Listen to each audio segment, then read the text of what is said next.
Hi అండి. ఈరోజు recipe చూసేద్దామా మరి? ఈరోజు నేనైతే చికెన్ దమ్ బిర్యానీ చేశానండి. దానికి ప్రాసెస్ స్టార్ట్ చేసే ముందు మనం రైస్ కడుక్కొని ఎంత రైస్ అయితే తీసుకుంటామో అది కడుక్కొని నానబెట్టుకోవాలండి. సో, తర్వాత మనం చికెన్ తీసుకొని అందులో మనం ఉప్పు, కారం, పసుపు, ధనియాల పొడి, జీరా పొడి, పెప్పర్ పొడి, గరం మసాలా, తర్వాత పుదీనా, కొత్తిమీర, ఆయిల్, పెరుగు, అల్లం వెల్లుల్లి పేస్టు ఇవన్నీ యేసుకొని మనం మ్యారినేట్ చేసుకొని ఫ్రిడ్జ్‌లో పెట్టుకోవాలండి. ఓ 2 అవర్స్ నేనైతే ఫ్రిడ్జ్‌లో పెట్టాను.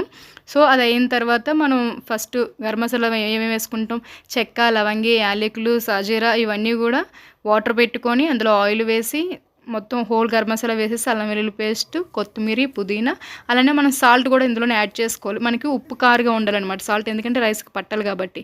సో, ఇలా మనం నానబెట్టుకున్న రైస్‌ని వాటర్ వంపేసి మనం రైస్‌లో ఈ వాటర్‌లో వేసుకున్న తర్వాత మనకిది ఓన్లీ జస్ట్ 80% కుక్ అయితే సరిపోతదండి. మనకి పొడి పొడిగా రైస్ అనేది చాలా బాగా వస్తది.